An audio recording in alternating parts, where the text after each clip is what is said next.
So I was told that you can't really say what this movie is about without giving it away. After seeing this movie, I'm wondering, like, what were they thinking? Like, literally, you can give a synopsis of this movie without giving the whole plot away. But in any case, Blade Runner 2049.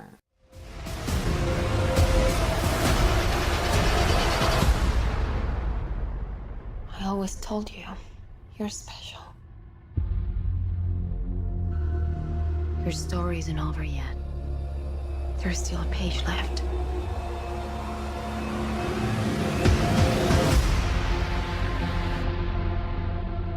This movie is about an android named Joe, played by Ryan Gosling, who is a Blade Runner, who is sent on a mission to go and get another android. He finds himself involved in a case, which sends him to find different clues that's leading to this certain specific thing, which has him to dig into the past just to find out what's going on and to try and solve this mystery that he finds himself into. And so, like every single movie, it has its good and its bad, so let's start off with the good stuff. So this movie, it has a $150 million budget, and it shows. The CG of this movie is so incredible. Literally, it's certain scenes where you can be like, okay, that's computer generated. But for majority of this film, when it shows like the flying cars or like the cities or anything like that, it looks gorgeous. It really looks like it's an existing place, like they filmed it on location. It doesn't look like it's computer generated. Like the cinematography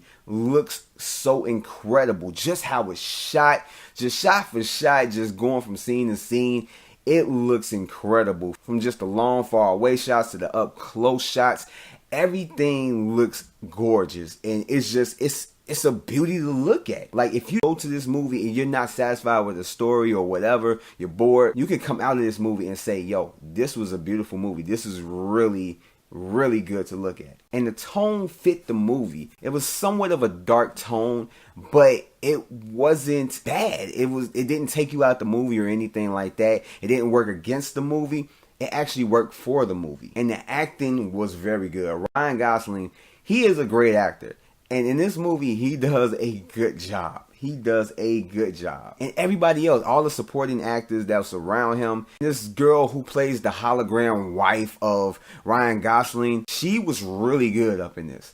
Even Harrison Ford, who doesn't really do too much nowadays, but he did good in this movie. Like, I enjoy him as this character. Just getting back to Ryan Gosling's character and his wife. They have some good ass chemistry. This was something to look at. This was something to get engaged with. By the end of the movie, it's like you care for these characters. Like, you care if anything happened to them. You're sitting there looking like, yo, I'm really intrigued in this. I'm invested in these characters. And you really do. Like, it was written well. Everything was done good with this movie. And the sound design was so incredible.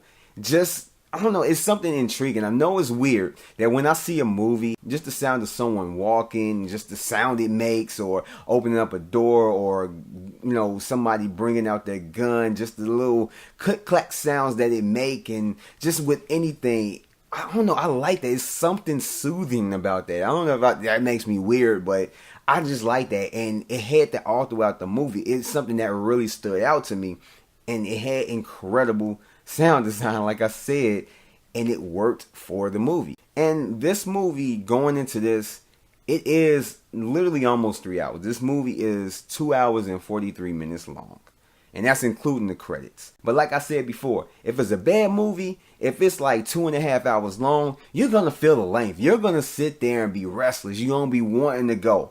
But if it's a good movie, it's going to keep you engaged. Like, you're gonna leave like, that was 2.5 hours? That was almost 3 hours long? It didn't feel like it. In this movie, it did not feel like it. Like, the length was not an issue. You do not feel the length. And it's so weird because this movie is a slow burn. It's not like an action-packed movie. It's not an Avengers movie or nothing of that nature. It's not a Furious 7. It's a lot of dialogue. It's a lot of slow action in this. I mean, it has some good little action scenes in it. But overall, it's a slow burn. It takes its time, and just I know a lot of people will find it boring or just long and this and that. But with me, I didn't find the length or anything like that. I didn't find that it being a slow burn. It didn't bother me. I didn't find it as an issue. It actually worked for it because when the movie ended, I'm like, this did not feel like almost a 3-hour movie. It did not feel like that. It was such a great movie that you just sat there like, yo, this was a good movie. You end up being satisfied by it. And the question lurks around that, do you need to watch the first film in order to watch this movie? My opinion, no, you don't need to. This movie does a good job with setting up what it is, what it's about, what are these androids and stuff, and what's going on, to where you don't have to refer back to the first film in order to get what was going on. I still haven't even seen the first film, and I understood a lot of what's going on in this movie. I mean, if you want to go back and, really fully understand and, just kind of get everything that really is going on, of course, watch the first film. I hear the final cut is the one to watch. But like I said, in my opinion, even without seeing the first one, this movie, it stands on its own. It's a standalone film. And I don't know if this might be a spoiler, but it somewhat kind of sets up for a sequel. And that's where the dislikes come. This movie, it has a villain in it, which is played by Jared Leto. And you really don't see too much of him. You see him in the trailer and you think that he's going to have a real big significant role, which he kind of does. But when it comes down to it, he doesn't do much up in this film. It's more, in certain scenes, it's more kind of like a setup.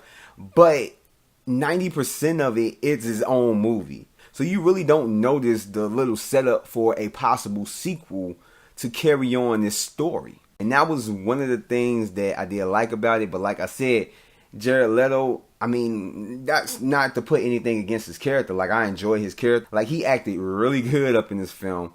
I enjoy his character for the time that he was on screen. But he just wasn't there enough, or he didn't do enough. And more than likely, they were going to set that up for him doing more if there is a sequel. Which, by now, I don't think it will be possible. But who knows? We'll see. And so, with all that said, I give this movie a 9. I don't know if my mind might change. I might give it a 10. But this movie was damn near close to being, I ain't gonna say perfect, but like, this movie was really close to being a 10. And it was a pretty damn good movie. This was a great movie. I'm sure like a lot of people are not going to get it. A lot of people are not going to be wanting to sit there for 2.5 hours or whatever and watch this film. But I found it enjoyable. I saw it twice at the show, and both times it didn't bother me. Like I said, the length was not an issue at all. But if you still can check it out in theaters, go ahead, check it out. It's worth your money. I guarantee you. I promise you that. And so with that said, this concludes my Take One movie review of Blade Runner 2049. And I'd like to thank you guys for watching. And if you like this video, go ahead, give it a thumbs up. Subscribe if you haven't subscribed yet, and turn your notifications. That way you'll be notified for anything that drop on my channel, like other movie reviews, show reviews, podcasts, or what have you. And I will catch you guys on the next one. Peace.